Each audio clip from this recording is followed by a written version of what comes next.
বেশি লবণ খেলে সবচেয়ে আগে যেটা বাড়ে তা হলো রক্তচাপ। লবণে থাকে সোডিয়াম।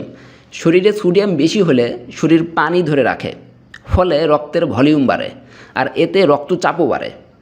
দীর্ঘদিন এমন চললে হার্ট ও কিডনির উপর বাড়তি চাপ পড়ে। এ কারণে ওয়ার্ল্ড হেলথ অর্গানাইজেশন প্রতিদিন 5 গ্রামের কম লবণ, প্রায় 1 চামচের কম যেটি, খাওয়ার পরামর্শ দেয়। রক্তচাপ বেশি থাকলে ধীরে ধীরে ধমনী ক্ষতিগ্রস্ত হয়, এতে হার্ট অ্যাটাক ও স্ট্রোকের ঝুঁকি বাড়ে।